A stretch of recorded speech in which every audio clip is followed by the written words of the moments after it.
So welcome to the Tech Hour. Today is Thursday, the 1st of June 2023, and the topic is arXiv questions. So the arXiv contains an enormous number of articles written in LaTeX, and we can process LaTeX articles in all sorts of ways. They're text files. They're not as rigorously structured, if you like, as XML files, but there's a lot we can do with them. And the information they contain is written by some really smart people, and it's very important and interesting material. The arXiv has recently launched its accessibility program, and that is another way of processing the arXiv documents that is new, in the sense that previously the only substantial processing done by the arXiv was to process them with LaTeX. But now we've got LaTeX ML that is processing these documents in order to produce more accessible outputs, and in particular outputs to an HTML. So the driver for this, for me, is that it's possible to download random arXiv articles. And there are about 2.3 million arXiv articles. And if you downloaded about 1,000 and did calculations on them and got some results, you'd have some pretty good grounds for making predictions about the whole of the arXiv. And statisticians are really very, very good at getting sound results, or fairly sound results, from relatively small samples.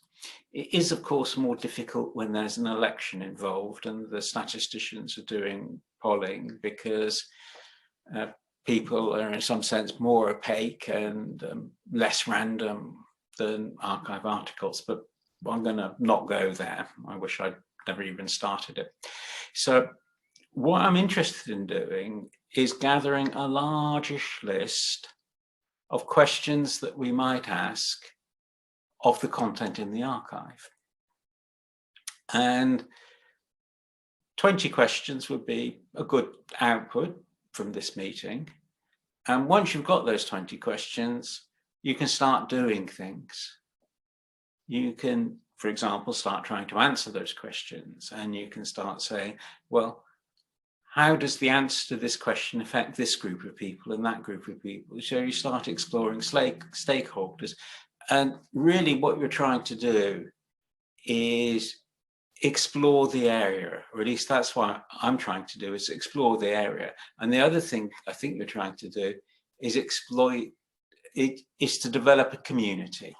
Develop a community who together have an understanding of what's on the arXiv. So let me start with the most important question, and it's also the easiest question to answer.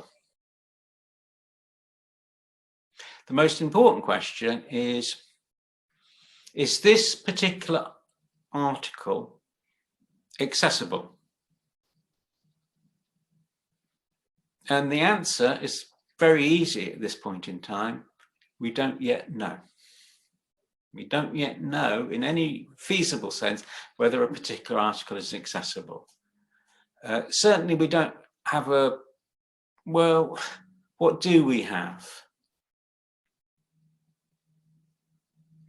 The only thing we can do without human intervention is to download the various files we have, and in particular the LaTeX ML generated HTML. And then we can say, on the basis of that, is the arXiv article accessible? But that file by itself is not easily handled. And even if it is handled, we don't quite know how what it does relates to accessibility. So from that very simple question, is this article accessible? The answer is, we'd have to look at it as a human being first, and then we might be able to tell you. But one would hope that if we had 1,000 really good answers from human beings, we could then profile the articles that are likely to be accessible and begin to answer that question. So that's, if you like, the $64 million question. Is this article accessible? And it's a key question for the arXiv's accessibility project, because their object is to both answer that question for a large number of articles and to drive up that number so that more and more of those articles become known to be accessible. And the ones that are known not to be accessible, we find out what's causing the non-accessibility and so forth. So this is the standard way in which statistics works, and statistics is not my area. There's a branch of statistics called medical epidemiology, which became very, very high profile a few years ago because of the pandemic. And we're looking at a population not of people, but of articles, but some sort of knowledge of statistics.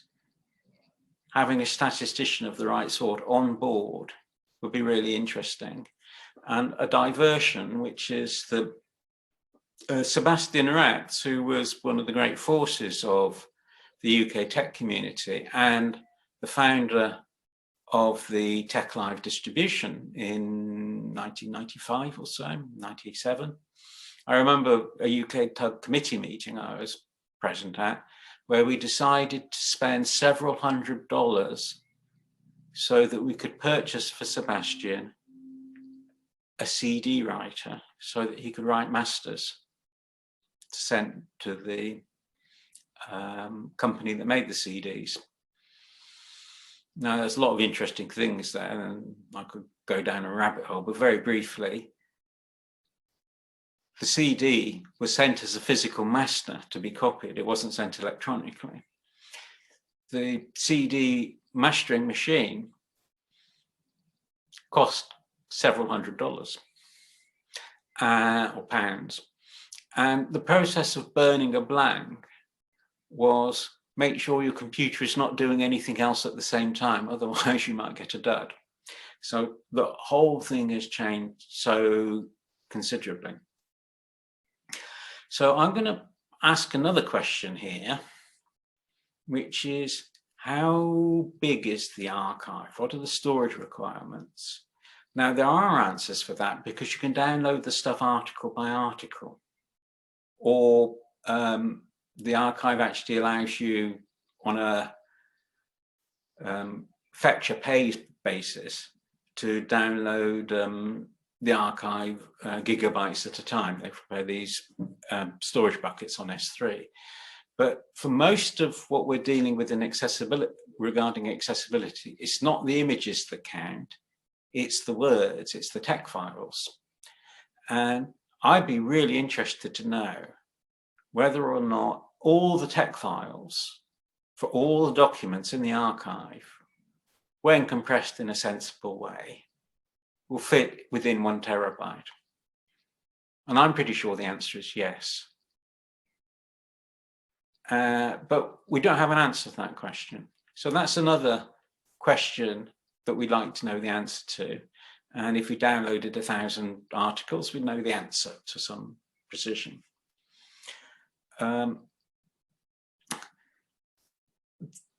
Let me give one more question, and then I'll sort of start opening things up, which is, the arXiv goes back to the mid-90s, I think, something like that.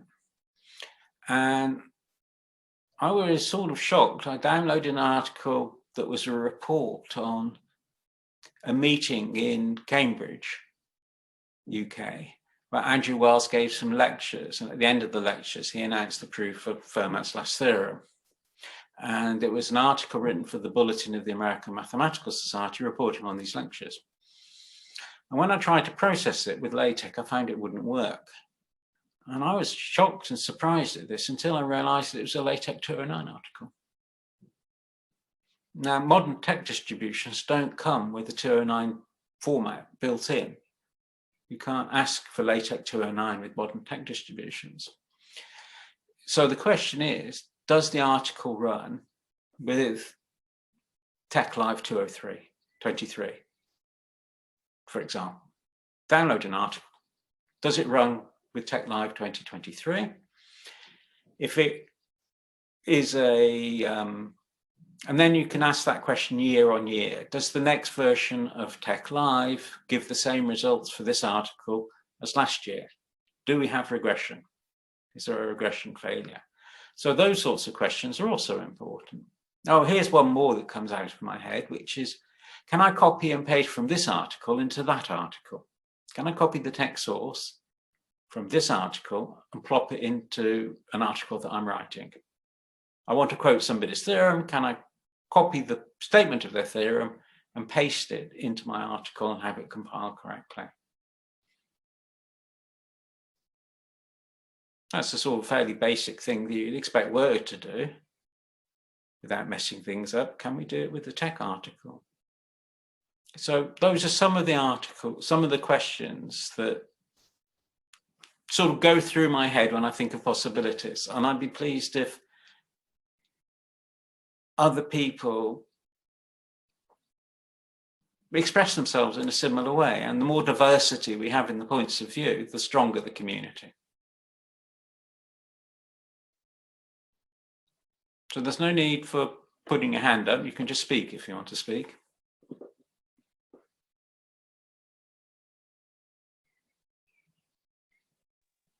Well, I, for one, would argue that LaTeX 209 ought to be supported in perpetuity, simply because there exists a large body of documents. Doesn't mean it has to be further developed, but it's a relatively trivial exercise to keep a .fmt file around that supports it. If we're going to have a model where the source code for a document is available, then we have to be able to process it. And the size of a .fmt file for LaTeX 209 is probably a few hundred kilobytes at most, so I can't see that there should be any objection to retaining support. And of course, people who are new to LaTeX may not even be aware that an older format with somewhat different syntax exists. But I think it should be their expectation that if they pull an article down from, say, 1995 or 2000, that it still should be possible to typeset it on their machines. Perhaps Chris, who's dealt with a lot of these things, could comment.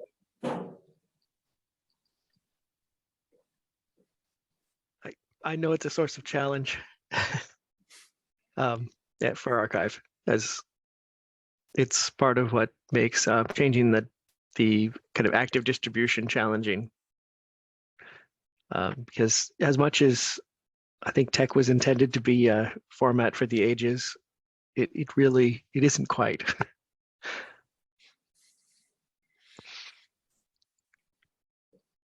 I think the value of statistics here is that it allows for evidence-based decisions.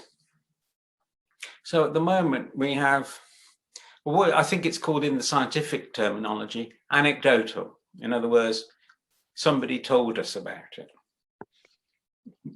And the anecdotal but perfectly reliable report that there's this article in LaTeX 209 on the arXiv. What we don't know is how many.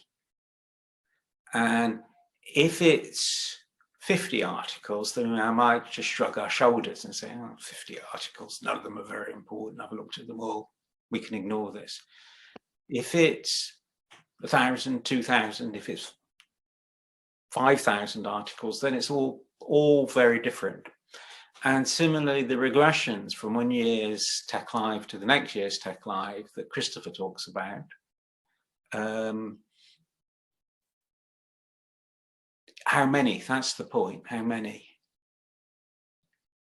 And then you can, and once you sort of have having statistics, then you've got some sort of measure of the cost, and you can pretend to be a manager and do a cost benefit analysis and all that sort of stuff. Do you want to come back on that, Chris?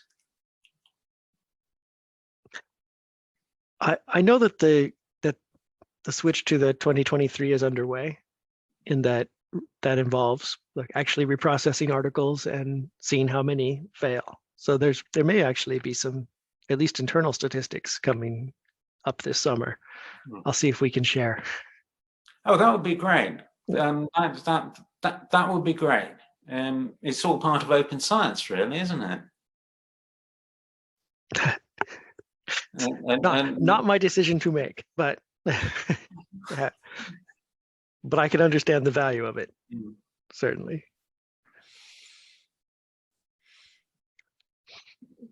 Thomas, I don't remember. Is this your first time here? And have we seen you before? Well, it's my second time. Okay. So I've been keeping an eye on things. My main motivation is I'm the academic disability contact in the Department of Mathematical Sciences in Liverpool.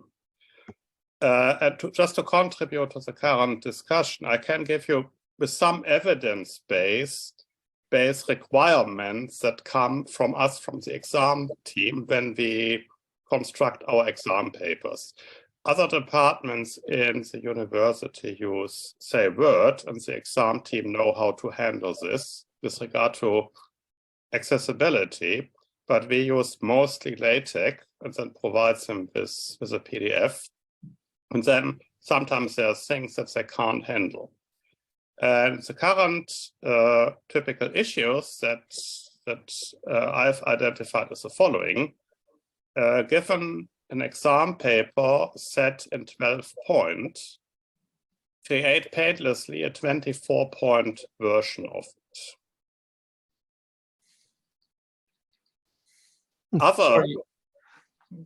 Sorry, you went silent for a moment. Oh, sorry. So our papers by default are set with 12-point font. And sometimes exam team come to us and say we need a 16-point or a 24-point basic font size. And I think our homemade exam style, not written by me, I'm not such an expert, but the person who has written it has an option which works up to 17 point, but we couldn't generate an output in 24 point. That's what currently a colleague will be looking into, but that's the point. Can you recompile all documents and change, to which extent can you change the default font size? There's a certain threshold with standard LaTeX. I know there are some packages that claim that you can then load them and have larger fonts, but I haven't tried them out. Another issue that I see, typical requirement is for colorblind students. The requirement comes, if color coding is used, provide alternative description. And even for people with partial color blindness, there is color palettes that work and color palettes that don't work. There are color palettes which easily grayscale and then are, if you convert them into grayscale, are clearly visually recognizable, and others that don't work. I could imagine that in the archive, there is quite a bit of material that wouldn't automatically be set in such a way that a colorblind person could deal with them. So the question is there any way to automatically either override it with additional context information that a screen reader could read out, or could you convert a color coding in some other kind of coding, like using different types of arrow with dots or other ways that are recognizable? So that is, from my experience, the most evident things that seem to appear in practice. I'm going to own up to something, which is in my previous life, in other words, before I retired, I worked for the Open University as a LaTeX officer. And we had a subsystem of the production system that was specifically for exams because of security requirements, and it was sort of audited and so forth. So the typical thing I had to do is I had to sign a declaration saying that neither myself or any member of my family was taking any courses at the Open University. Anyway, put that to one side. That's not really the thing. The point is that I've had experience of producing large font versions, large print versions of exams. And we had style files that were in existence for a long period, which was sort of, what's the word, fairly rigorously set out. So here's where you put the marking scheme, here's where you put the rubric of the exam, all that that sort of stuff. And there was a sort of shared knowledge. We had some people in the university who were skilled in writing, in the technical side of writing tech documents, and they embodied a lot of skill. And I think that those teams have largely sort of gone by the wayside now. But I'm saying that to say that I have past experience of this, and it is an important question. And I think it's something that is best done through a community if we can. And so I'd be really pleased to have a meeting specifically devoted to that sort of thing. I think the great thing about exams is, now that I don't have to take them, the great thing about exams is that they're quite formulaic documents. And so they lend themselves to what might be called rigorous markup. And the constraints that large font provides, the forces that large print provides, are actually probably quite beneficial to fully sighted students. So for example, the biggest problem with, one of the big problems is when you have multi-line displays and when you have formulas that are wider than the measure.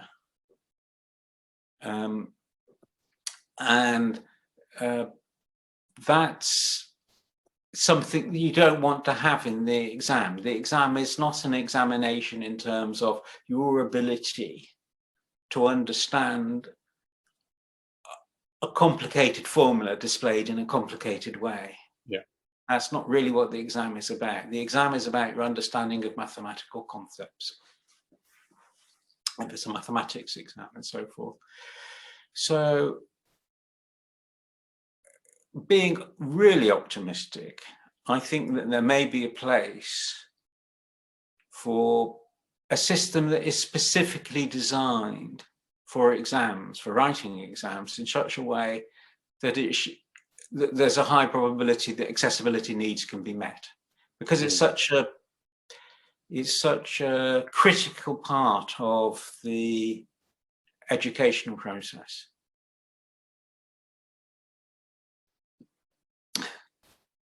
Perhaps I could toss in an observation. Please. I've had 2 days ago, I had a rental car in Louisiana and drove down from New Orleans to the Gulf and up to Baton Rouge and back. And it had a large navigation system on a nice clear display. But I discovered that the font used for naming the roads was rather small. And although I could use this gesture where you spread your fingers on the display to zoom in on it, that made the roads further apart, the fonts didn't change in size. And without stopping the car, I could not read the text on the street names or highway names. I looked in the settings for the navigation system and found that there was a font size choice, and it was essentially normal size and somewhat larger.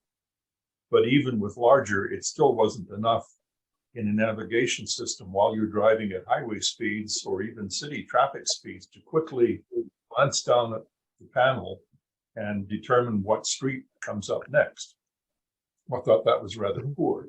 The second problem I found was that in places it displayed a light gray background with a gray background on the font itself rather than a black one, which made it even harder to read.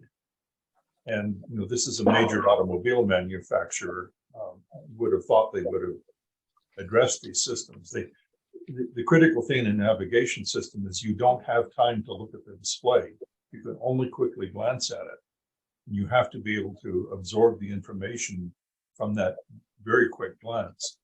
And I think similar things would apply for documents that people read. You're concentrating on something else. You're looking back to a document to read it briefly and returning to your original work. And it's really important you'll be able to absorb the information that's displayed fairly quickly. And you shouldn't have to squint and move your glasses up and down and move your head back and forth to the display to see it. So I felt great sympathy for people with visual disabilities, because here was a system that was clearly expensive and clearly a lot of work had gone into it, yet they still hadn't addressed the issues of, can you see this quickly when you're driving?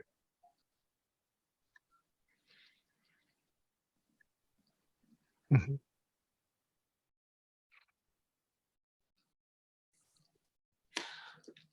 I'm going to move the conversation back to the arXiv.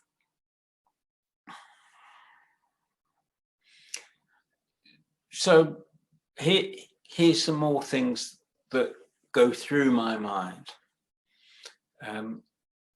Every article has a sort of homepage, and on the homepage, the abstract, what is called the abstract, so to speak, is displayed. And nowadays, the abstracts have mathematics rendered by MathJax. So what proportion of articles, which articles, that sort of, those sorts of questions, can we test for whether or not the MathJax renders the mathematics correctly for the abstract, for the HTML for the homepage of the article? Is the homepage of the article correct regarding the abstract? And then there's another question, which seems a bit perverse perhaps, but often the abstract in the HTML is or should be the same as the abstract in the PDF. Are they in fact the same?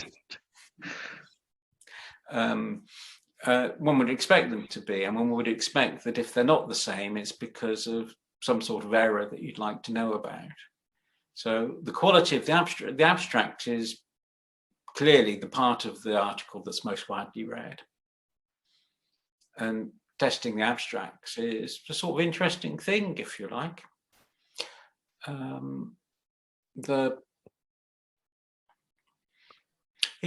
Here's another one which is really bizarre, but it's actually really important, which is every tech document that has figures has to know the size of the figures. And when the thing is typeset, some process has gone through to determine the size of the figures.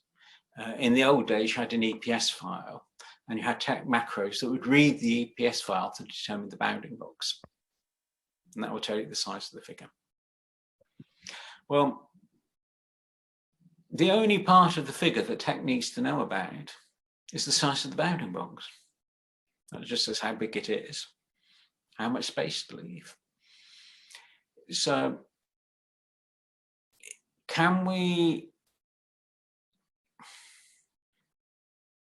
There's two ways to approach this, actually. The one is to take the figures and determine the bounding boxes directly and just replace them by a stub figure. That might work. Or the other thing is to use latex facilities and have latex say what its size of the figure is. But it would be really, I think, very, very helpful to have a, what's the word? Black box, replace the figures by grey boxes. Have a means of typesetting the article where the figures are replaced by grey boxes. So all you need to do to typeset the article, apart from having the right style files and fonts, is to have the text source and stubs for the figures. And the stubs are really small, whereas the figures can be very big. So all this is part of, can we get the whole of the archive onto a 1 terabyte disk? And I say 1 terabyte just because it's a reasonable goal. I think that one ought to be able to manage to get it down to half of that, but 1 terabyte would be fine. And then another question is, how long will it take to process all of this material? How long will it take to run tech on all of this material, or to run some other piece of software? So all of this is having a massive corpus and knowing your corpus better and knowing the cost of running a query on the corpus. There's something I wanted to say about Sebastian, which is more important than our buying a CD burner for him, but I got distracted. I forgot. The important thing is that he actually comes from the humanities, and he was a very important member of what's called the Text Encoding Initiative, who are major users of HTML, XML.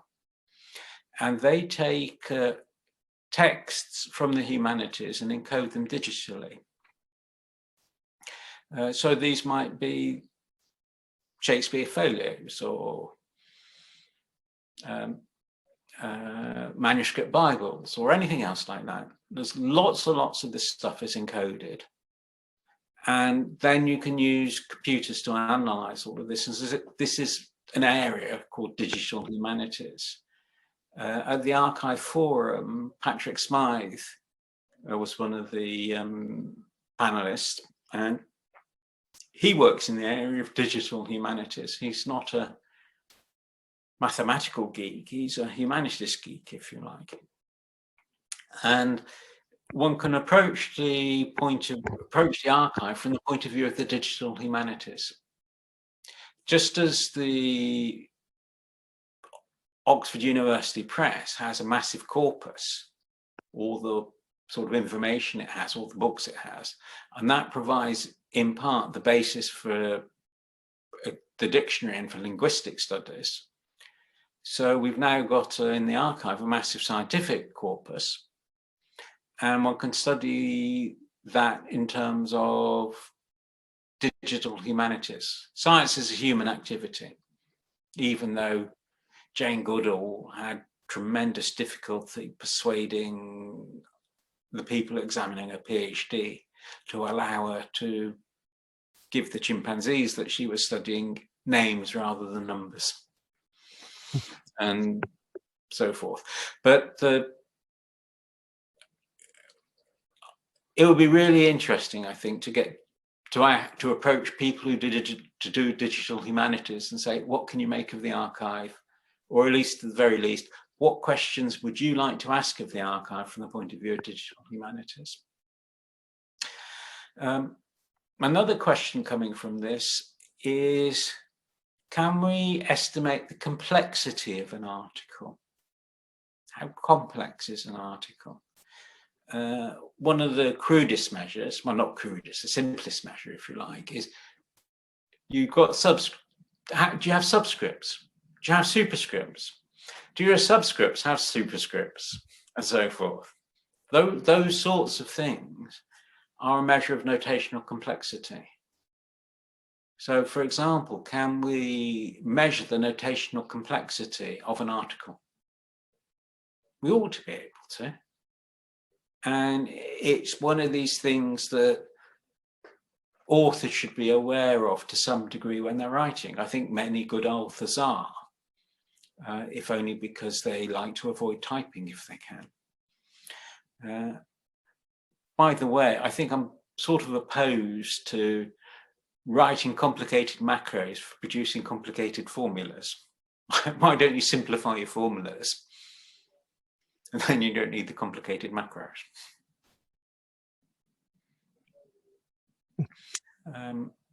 So that's some stuff from the archive. How similar is this article to that article? Can we sort of, what's the word?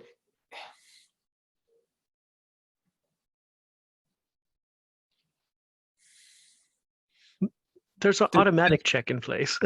Sorry? There's an automatic similarity check in place, which is Okay, to there we go. that always runs when people submit articles to make sure that we're not getting duplicate articles, and it catches a certain amount of very uncreative plagiarism. You know, if you just copy sections of other articles and put them into an arXiv submission. That's a substantial overlap clause, which then immediately is put in.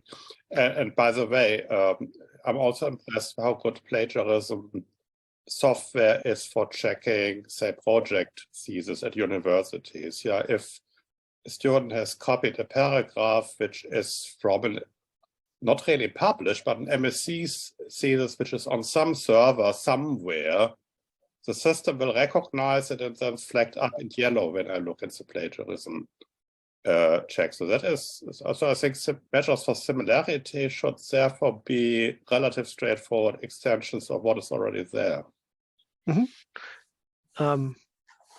arXiv would have to probably license that software, and they would probably be running it on they would use it, I think, more than a university. Like it would be more throughput from arXiv, I think, than the university license would normally cover. So it'd be interesting if they had resources to license that kind of software, but I'm not sure that that's feasible for them right now.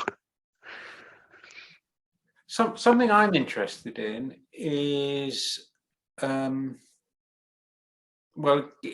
it's all got all sorts of flavors, but a tech document has control sequences in it. So what control sequences with what frequency appear in the document?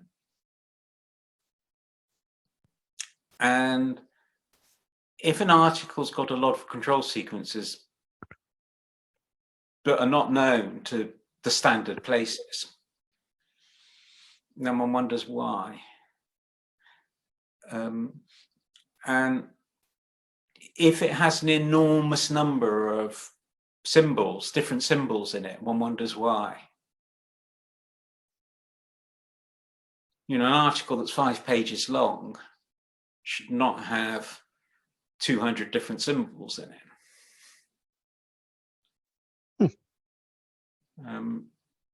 For example. So just a list of parts is the same as if you got something written in English, ordinary English, a novel or something, you say, well, what words does it use? What words are used in this? So for mathematics, you can say, what mathematical symbols are used in this article? When I was a graduate student, you'd have a list of symbols at the back of a decent book. Say, these are the symbols and this is what they mean, and this is the page at which they're introduced. Whilst articles traditionally don't have that sort of thing because space is at a premium in published journals and margins are narrow in published journals,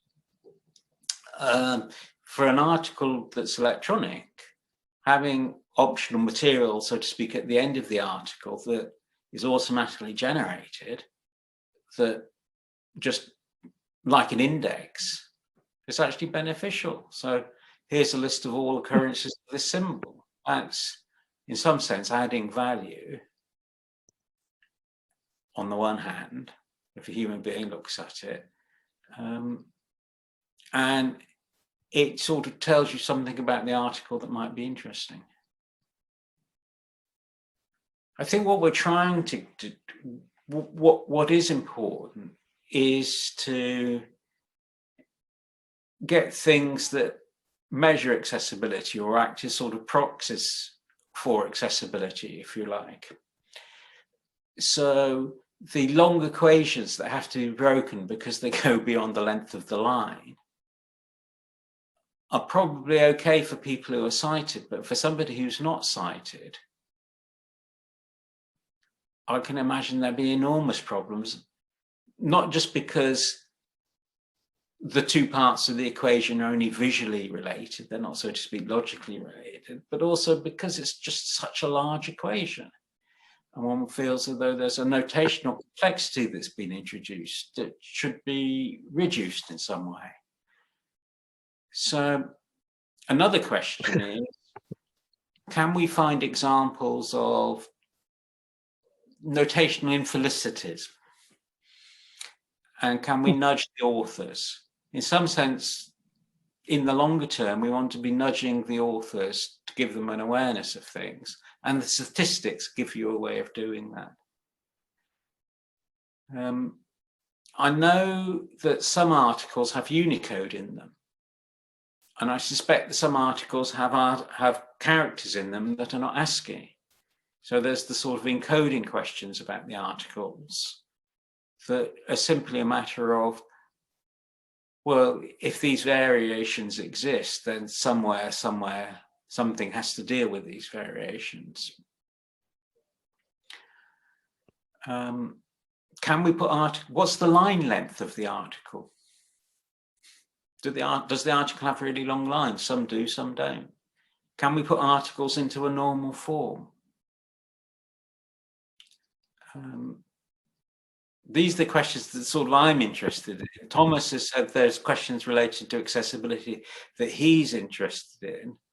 I suspect that Nelson will have some insight in questions regarding the bibliography. And there's also a question of, can we identify the authors in ORCID? What's the ORCID ID of the author? These sorts of things are essentially things that ought to be accessible to a reader of this article who is a computer without using artificial intelligence. Do you want to come in, Nelson? Yes, I'd like to ask Chris. We've discussed ORCID before, this notion of having a unique identifier for living authors. The system was designed such that you have to be alive and personally request the issuance of a number to you. So we can't get Isaac Newton and Bernard Riemann and other famous people with an ORCID ID, but at least for living authors you can, and it helps to disambiguate when people have common names like John Smith. I had mentioned several weeks ago in one of these meetings that ACM has just introduced a requirement for ACM journals that ORCID IDs are now a requirement for article submission. Has the arXiv discussed the possibility of doing this? It's something that we would like very much. I think it's the submission, redoing the submission process, like updating those pages, I think it's a later part of moving to the cloud, because the main part to move to the cloud is the browse, but there's definitely a attention and interest in updating the submission section so that there's more information gathered automatically and just more information in general, so that we could link authors together, and not just the submitting author, but all the authors. Right now, the metadata only captures the submitter. So it would be very nice to have that information, and it's on the radar, I could say. It would greatly improve the search for certain people.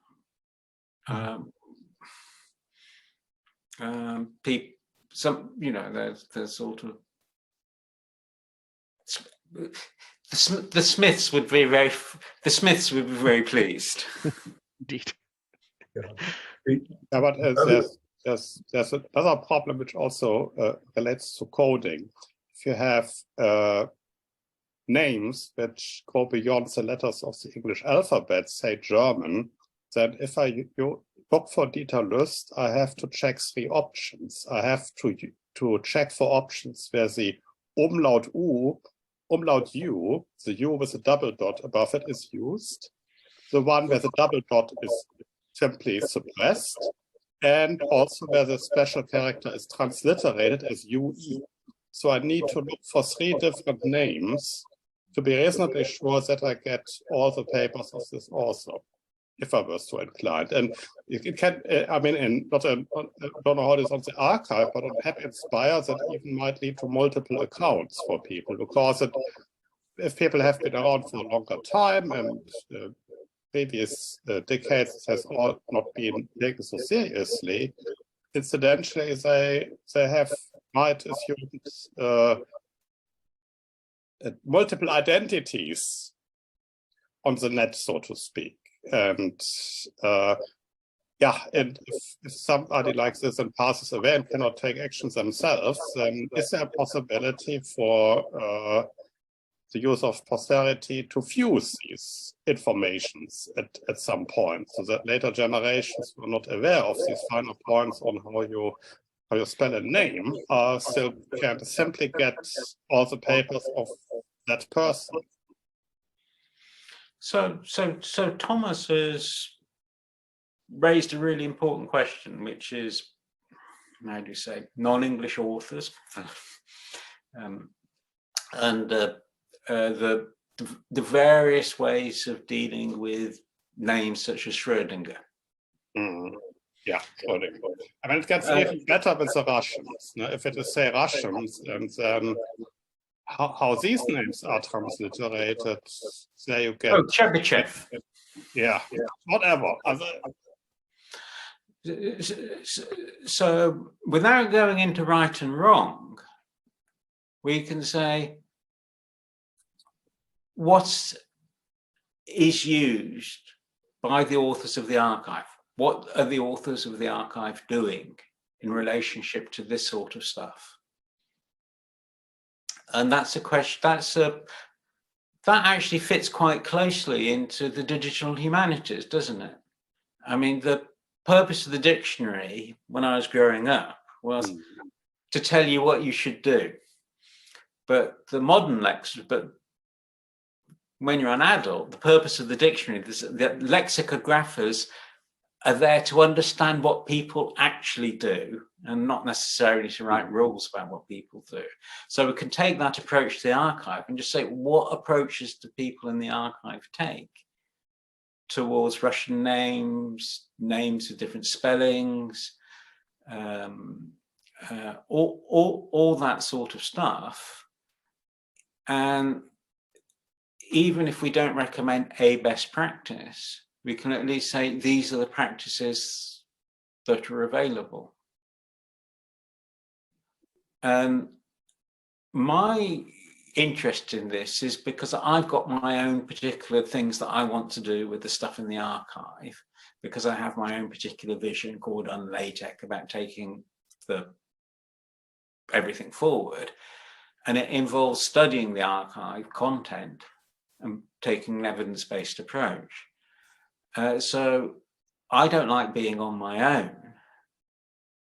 And that's why I'm sort of in this tech hour promoting the idea that we should study use the archive as a corpus of content and ask questions of it, appropriate questions.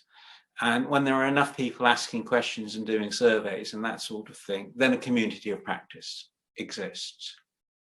And the tools that make things easy will be available. So 100 gigabyte download is not a big thing nowadays. Well, it is a big thing, but it's not unfeasible. Certainly 20 gigabytes is an afternoon's watching the television or something. So the idea that interested parties, ordinary people, could download 20 gigabytes of archive text content and run their own tests on it and say, oh, look, this is all really interesting. And we should run it over the whole archive because these things are interesting both statistically and in terms of the individual articles. So if somebody could produce, what's the word, a complexity analysis, some reasonable measures of complexity for an article, that would be a really interesting thing to do. It's clearly something that the archive shouldn't be doing because it lies outside its business. Libraries are not concerned with the reading of books, but the storage of books.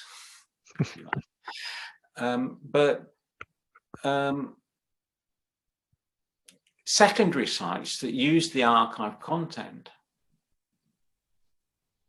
I think we've got a big role, could have a big role. And certainly I'd love to be able to say, these are the articles that I've read from the archive, and I'm happy to share this information with anybody that's interested, just in case you're interested, just in case you read this article as well. You know, I've read this article, I wonder if anybody else has.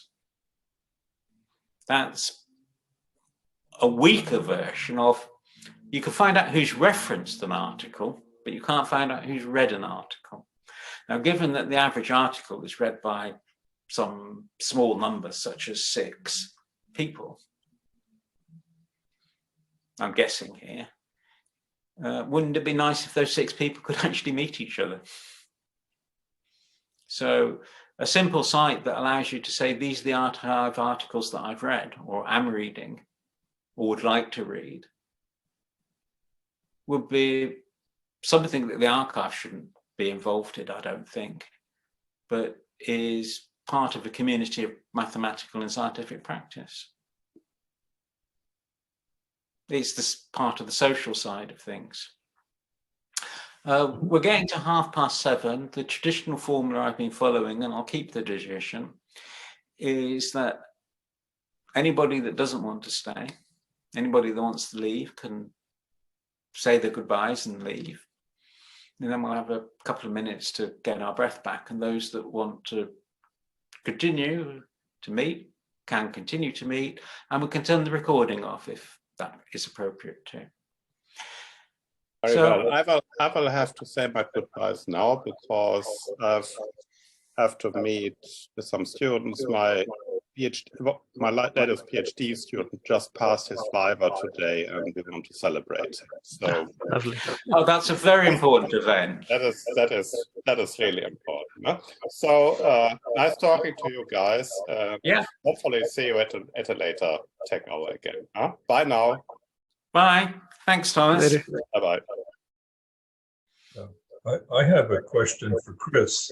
One of my personal beefs as a large bibliographer with large collections pushing 1.9 million now, is mathematics and abstracts and titles, which I would largely like to see banished. My view is that an abstract should be able to describe the contents and the findings of an article to someone who isn't necessarily deeply familiar with the real details of the research behind the article. But in a fair number of journals, I see abstracts riddled with mathematics, sometimes even numbered equations and footnotes and so on. And article titles really, I don't think should have mathematics in them at all. One of the reasons is we have great difficulty in searching for mathematics. If you want to find, say, articles on how to compute Bessel functions, well, the name Bessel might be a clue, but if you're interested in the J function or the Y function, searching just for a J or a Y is likely to produce large numbers of unrelated articles that aren't relevant. So I don't think we have by any means solved the mathematical content search problem. But does arXiv.org have any policies that discourage math in titles and abstracts? I'm not aware of any aside from just technical limitations that sort of encourage you to. It does render the tech in the abstracts, so you can do a certain amount. I don't think there's a limit on the number of characters either. I'd have to go back to the submission page and look. But for example, could I search for the Greek letter chi, CHI, in abstracts? Because one doesn't know how it's encoded. Is it encoded as a Unicode Greek letter chi? Is it \CHI? Is it just CHI? Is it some angle bracket at XML? Yeah, I'm not aware of that. I haven't tried. That might be a technical reason, way of discouraging putting math in your abstracts, because it becomes unsearchable. It's a good question, though. For example, in the statistics literature, chi-squared measures are extremely important and occur with substantial frequency. And yet it's not clear to me that one could readily find them in, say, the AMS database or the European Math Society database. I think I'll jump in here, which is the question of searching is a really important one. And in some sense, search involves taking your input and normalizing it and abstracting it in some way. And then you don't search the tech file or anything else like that. You search the abstract version of the thing. So you'll go through the input and pick out the names of interest, for example. If there is interesting names in the and widespread occurrences of a particular symbol, such as chi, is a sort of indicator of something or the other. Just as zeta is an indicator that probably there's a zeta function involved, although there are lots of zeta functions. So that's something that can be generated from the tech source. And normalization is really important in all of this, because I've seen articles which use, well, I've seen an article, it's back to anecdotal, you see, is that your own personal experience is dismissed as anecdotal unless it's actually statistical. And anecdotally, articles use Unicode for phi, and they also use \PHI for phi. And one doesn't know with what frequency and to what degree and so forth. So just this sort of basic knowledge of the population is actually quite foundational for going further. You know, the what's the word?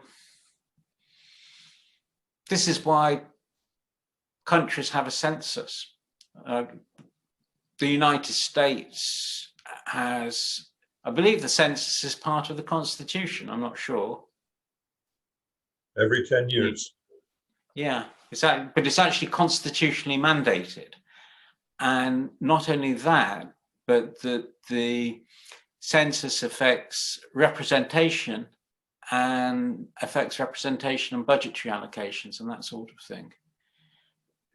Now, the arXiv isn't as important as the United States population, although there is an overlap. But just the ability to ask a question. What I'm really interested in is I want to ask a question about the content of the arXiv. I don't care about the images, which is just as well because they can be quite big. Mm-hmm. And to a certain extent, I only care about the tech files, but I'd like the tech files to be able to run as well. That's a sort of different problem. You have to have all those little extra files that go along with them. Yeah, you know, but just the tech files themselves, I can start saying, well, I've got some questions I'd like to ask. And I might even make some conjectures or whatever about them that I think would be interesting and helpful. And at present, there are big obstacles to doing that. When I say they're big, they're not that big, but they're awkward. I think a 1,000 article download is manageable and shareable. But to make running a query over the whole archive a thing is not easy at this point in time, even though running that query might only take a day or two. I suspect that such a query, because you've got to physically process a terabyte of data. But Yeah.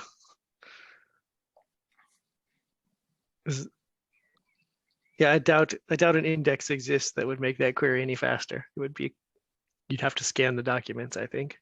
yeah, well, maybe there are queries that, you know, the for each article giving a list of the control sequences used in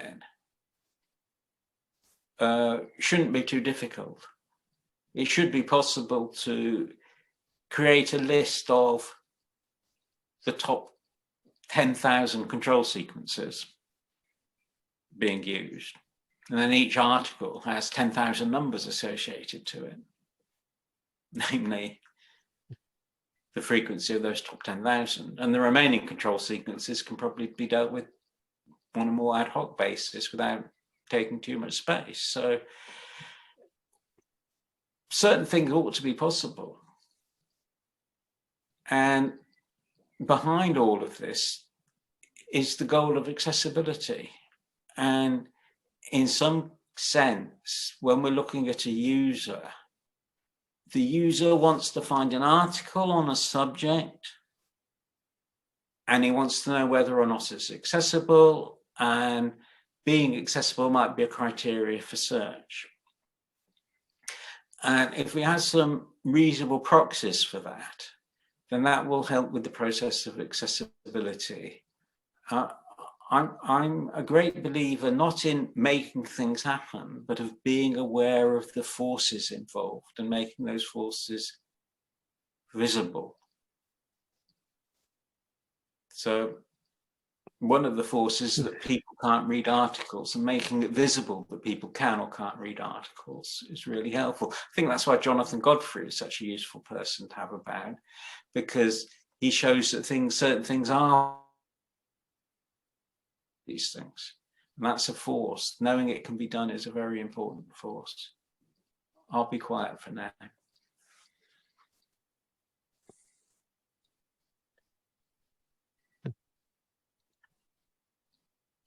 I will continue to advocate for making data available. I can tell you that. I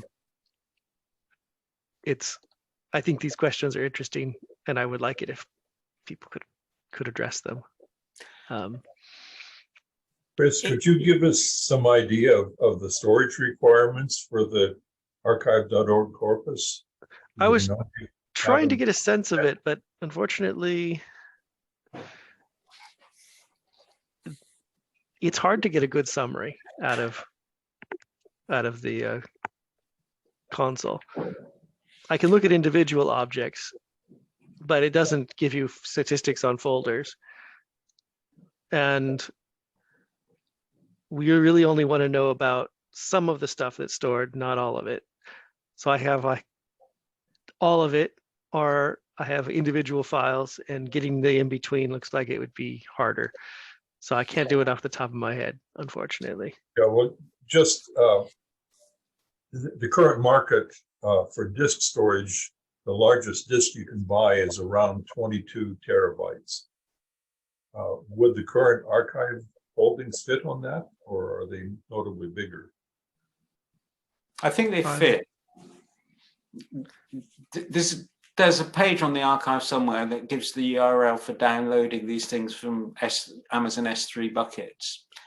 And I think the answer is it's terabytes. But hopefully that's been updated. There was a time when it was underestimating the size of the full download by a factor of 10. Oh, really? Okay. Hopefully it's been recently updated. Well, The reason I raised that is that's the kind of, single individual can afford to buy one of those discs. They're about 400, 500 US dollars. And someone who's seriously interested in running statistics on the entire corpus could easily afford to do that in many countries.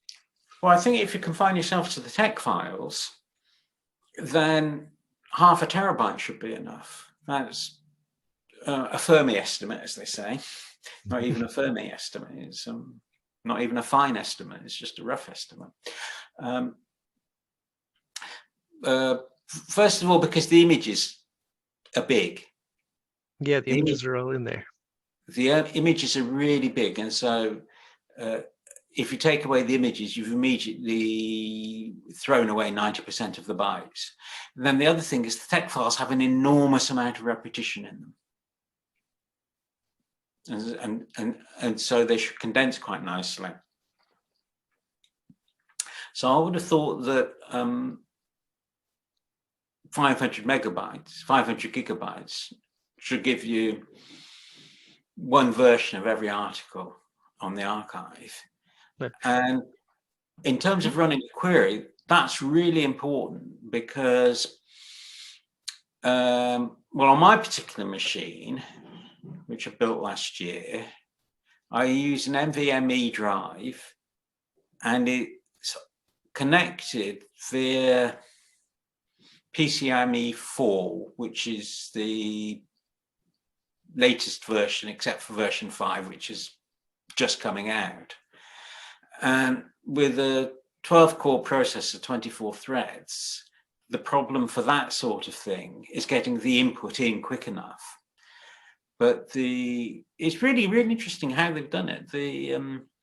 You have the CPU, and then on top of the CPU, you've got the cooler. And I have an air cooler, which is a massive thing. And nestling under the air cooler are the memory slots. And they're that close to the CPU. And then the high-speed access, the PCIe 4, I think that's the name for it, NVMe drive, is a similar distance away. It's really adjacent, for signal reasons, I believe, to the CPU. And as a result, although I haven't tried testing anything, the throughput is, in terms of what was happening 3 or 4 years ago, prodigious. And I would have thought that if you could get 500, if you get the whole thing onto 500 gigabytes in a single one of these drives next to the CPU, the bottleneck you won't have a bottleneck from storage. Whereas if you've got a 22 gigabyte drive on a serial ATA bus, you will have a bottleneck of storage. And if you compress the files sensibly, that makes that reduces the storage requirement also quite considerably. And in fact, if you're interested in calculating statistics on control sequences, you simply replace the file that you store with references to the control sequences. Mm-hmm. Right? So you just have a sequence of digits, and each digit represents either control sequence or an ASCII character or a word or something. And you have lots and lots of control sequences, and you just sort of do the stats on that and run like nobody's business. But I'm with Nelson to say, at this stage, this is something that ought to be accessible to, I wouldn't say an average person, but yeah, you can access it at a low an average member of a special population. Yeah. Of which we have some representatives here. Yeah. You could always download, the source directly from the abstract pages. Yeah. At a low rate. Yeah, at a low rate. And now I think not that I want to do it at this stage, but I think there's something really satisfying at saying, I've run this query over the whole of the archive. And this is what we found. And then you're no longer statistical. You're at the level Yeah, of, do you know what I mean? Mm-hmm.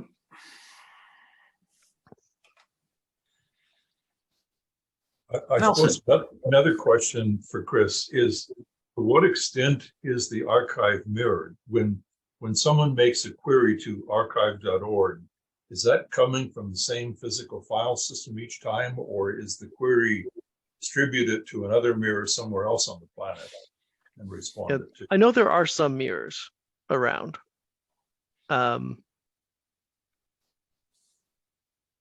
I am not sure if the mirrors are used for load balancing or just to sort of preserve data in case of catastrophe.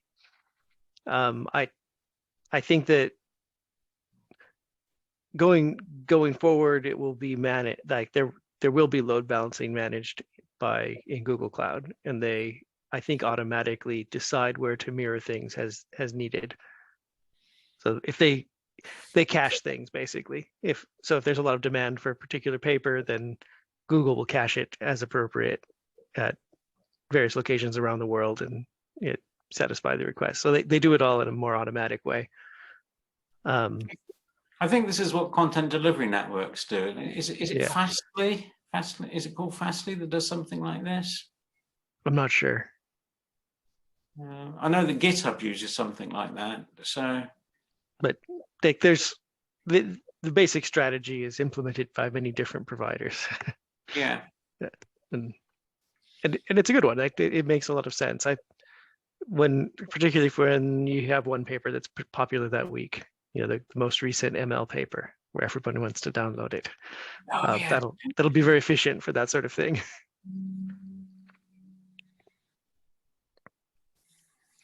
Trying to think about how to summarize. I guess I need every tech file, every class file, and every bib and BBL. So those would be the main files to look at. Probably. It's hard to filter out or filter in. It depends what you're interested in, if you like. If you're interested in what the author has done, then all you need is really the tech file, and the bibliography should sort of, in some sense, be dealt with separately. I suspect that you'll find a lot of commonality, so to speak, when you look at all the bibliographies across all the articles in the archive. I think what will take this forward is some well-chosen queries producing some useful results. Mm-hmm. And I'm not quite sure what those questions are at the moment, but I sort of do know that having my own personal copy of 1,000 articles or thereabouts would allow me to explore, and then I could sort of. So the thing that that Thomas said about Russian names with accents and that sort of thing, identify, that's a sort of fairly typical sort of humanities thing.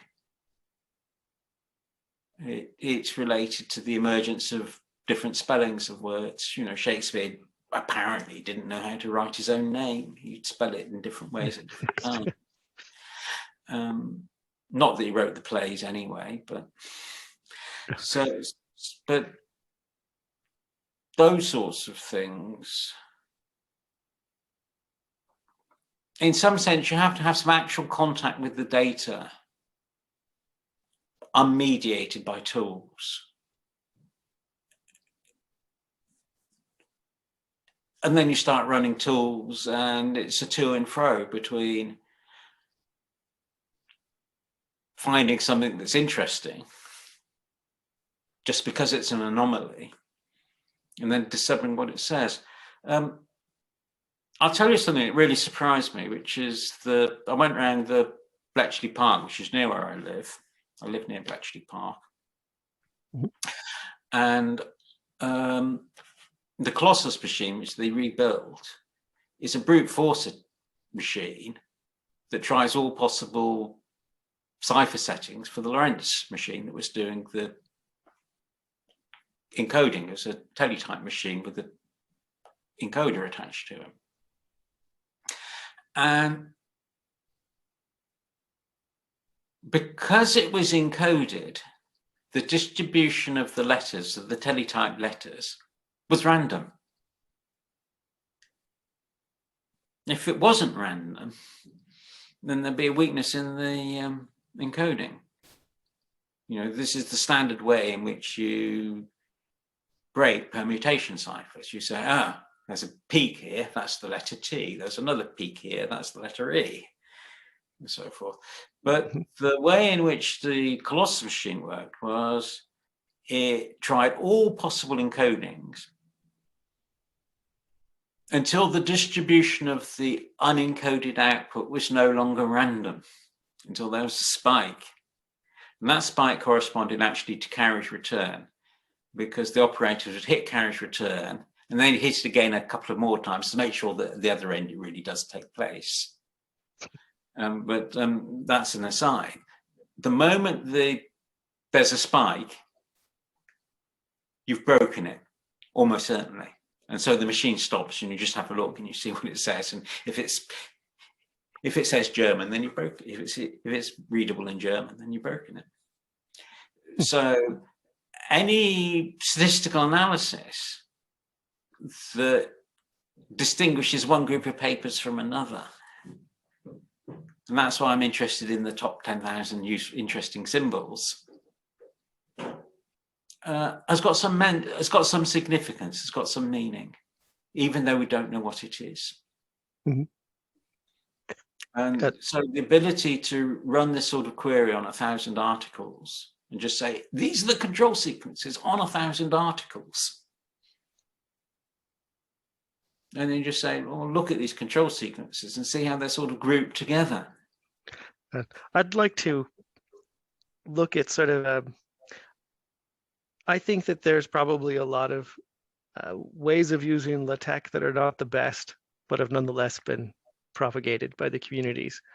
And I would think it'd be fun to find those, and sort of, they're almost memes, you know, like LaTeX memes, where someone has figured out a way to do something in a not very optimal way, but it solves their problem and renders nice.